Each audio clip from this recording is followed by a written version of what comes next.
cette idée folle un jour d'inventer l'école? Qui a eu cette idée folle un jour d'inventer l'école? C'est ce sacré Charlemagne, sacré Charlemagne. Travaillons.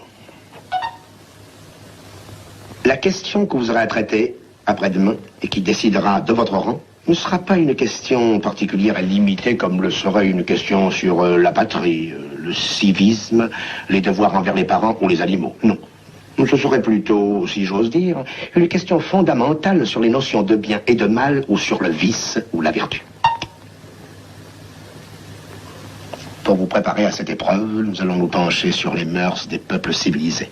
Nous allons voir ensemble quelles sont les nécessités vitales et qui nous forcent d'obéir à la loi morale, même si notre esprit n'était pas naturellement porté à la respecter. Prenons des exemples dans la réalité quotidienne. Voyons. Élève tronche bobine.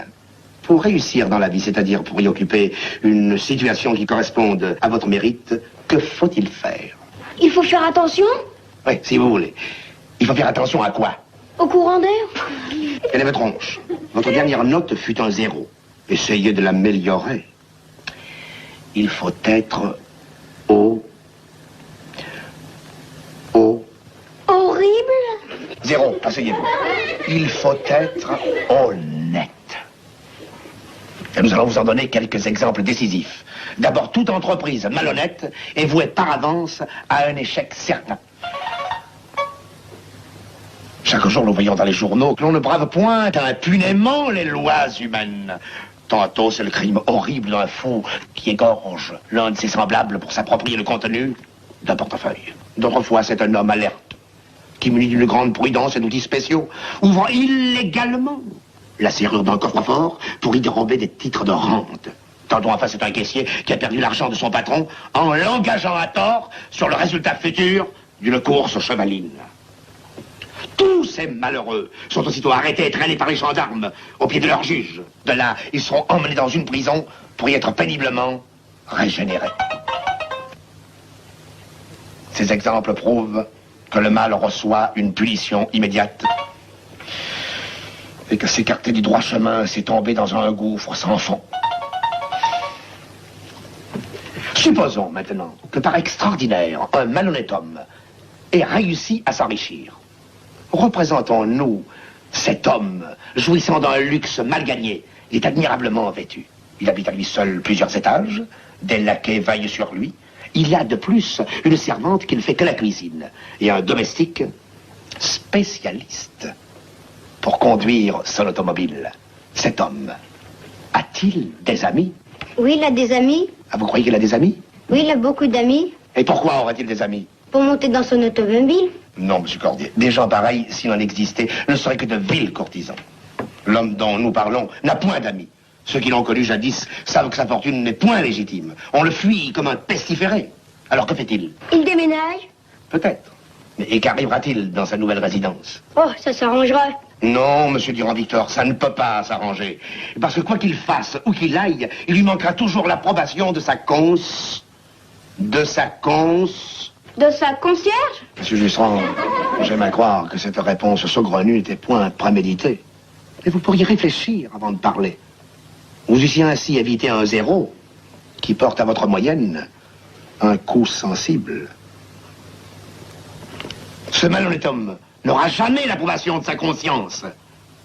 Alors, tourmenté jour et nuit, pâle, amaigri, exténué, pour retrouver enfin la paix et la joie, il distribuera aux pauvres toute sa fortune parce qu'il aura compris que... Bien maladie ne profite jamais. Bien, et que... L'argent ne fait pas le bonheur. Parfait. Voyons maintenant le sort de l'honnête homme. Monsieur Trambouze, voulez-vous me dire quel est l'état d'esprit de l'honnête homme après une journée de travail? Il est fatigué. Voyons, vous oubliez ce qu'on a dit 20 fois dans cette classe. Le travail est-il fatigant? Le travail ne fatigue personne. Ce qui fatigue, c'est l'oisiveté, mère de tous les vices. Parfait, monsieur Bertin, vous aurez un 10. Si cet honnête homme est caissier même dans une grande banque, il rendra ses comptes avec une minutie scrupuleuse. Et son patron, Charmet, l'augmentera tous les mois. S'il est commerçant, il repoussera les bénéfices exagérés ou illicites. Il en sera récompensé par l'estime de tous ceux qui le connaissent et dont la confiance fera prospérer ses affaires. Si une guerre éclate, il ira s'engager dans l'armée de son pays. Et s'il a la chance d'être gravement blessé, le gouvernement l'enrichira d'une décoration qui fera l'admiration de ses concitoyens. Tous les enfants le salueront sans le connaître. Et sur son passage, les vieillards diront entre eux, passez à la porte immédiatement. C'est pas moi, monsieur, c'est pas moi. C'est pas vous, sortez de votre banc.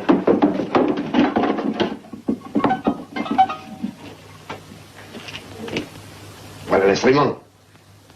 Monsieur Segedi, votre affaire est claire. Vous prenez donc ma bonté pour de la faiblesse, ma passion pour de l'aveuglement. Sachez, monsieur Segedi, que le gant de velours cache une main de fer. Et si vous avez le mauvais esprit, je vous briserai. Où allez-vous? À la porte, monsieur? Non! Restez là. Sous les yeux de vos camarades, qui vous jugent sévèrement. À la fin de la classe, je statuerai sur votre sort. Jusque-là, je vous condamne à l'incertitude.